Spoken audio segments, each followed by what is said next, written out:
Kekayaan hayati pesisir Sulawesi Tengah sangat beragam. Salah satunya yang terdapat dalam kawasan pertemuan antara hutan hujan dengan perairan tropis Kepulauan Togean. Di tempat ini, hidup biota khas garis Wallacea yang sangat dilindungi, yaitu kepiting kenari.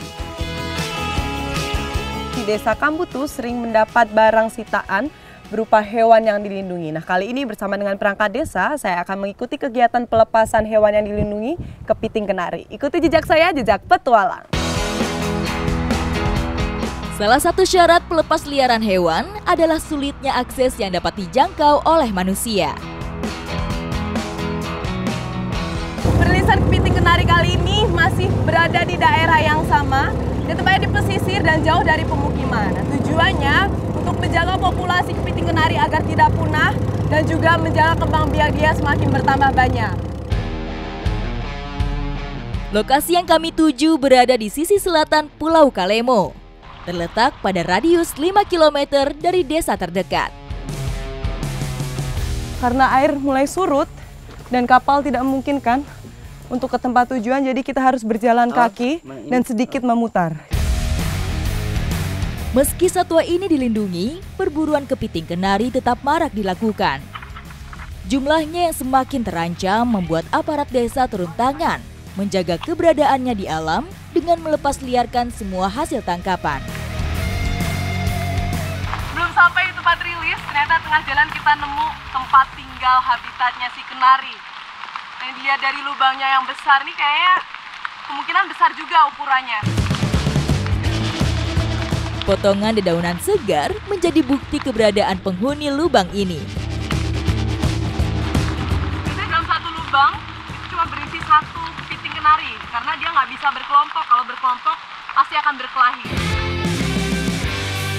Sebagai hewan teritorial, kami harus mencari tempat persembunyian lain untuk melepas kepiting yang kami bawa. Akhirnya kita sudah sampai di tempat di mana habitat asli dari kepiting kenari itu. Nah, bisa dilihat, nih dia sumber makanannya ada dari kelapa dan juga ada pasir-pasir dan bebatuan. Nah, karena biasanya kepiting kenari itu suka banget sembunyi-sembunyi di batuan. Kepiting kenari termasuk omnivora atau pemakan segala. Mulai dari buah, kayu lapuk, hingga hewan-hewan kecil menjadi sumber makanannya. Serem juga ya ternyata, karena memang capitnya ini tuh biasa dipakai buat kupas kelapa. Mulai dari serabut sampai ke batoknya, dia bisa ngelubangin batoknya buat diambil daging kelapanya. Sama seperti lobster, kepiting kenari menyimpan telur di bagian perutnya. Nah, jadi kenapa memang harus dilepas? Karena selain populasinya sudah semakin sedikit nih. Karena dia ini betina, jadi memang harus ditetaskan nih telur-telurnya supaya populasinya semakin bertambah banyak.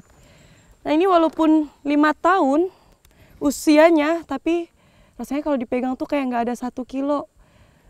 Pertumbuhan kembangnya itu jadi lambat banget. Itulah kenapa kita jadi harus melepaskannya.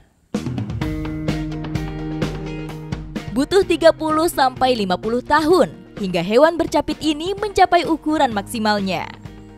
Kenapa dikatakan kepiting kenari atau coconut crabs? Karena memang dia ini hobinya tuh makan kelapa. Nah, bisa dilihat, ini bekas dari kepiting kenarinya. Tapi ini nggak berhasil dia ya Pak ya, nggak berhasil buka ya? Iya. Nggak berhasil buka nih. Nah, bedanya kalau sama kelomang tuh. Jadi kalau kelomang itu bukanya itu dengan cara bekas dari manusia digigit-gigit sama dia nih pinggir-pinggirnya. Jadi kelihatan serabut-serabutnya ini.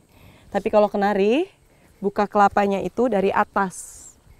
Nah, dan nanti dia tuh akan dikupas kelapanya buat diambil dagingnya, sampai bahkan batoknya pun bakal dilubangin sama dia.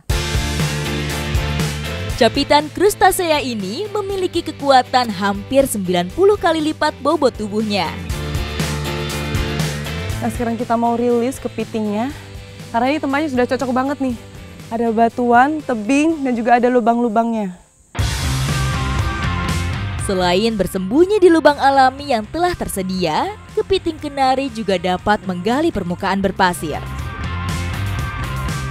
Jadi dia caranya untuk bergerak itu berjalan mundur. Biasanya kalau kepiting atau kelomang itu kan ke samping, kalau nggak ke depan nih dia jalannya mundur.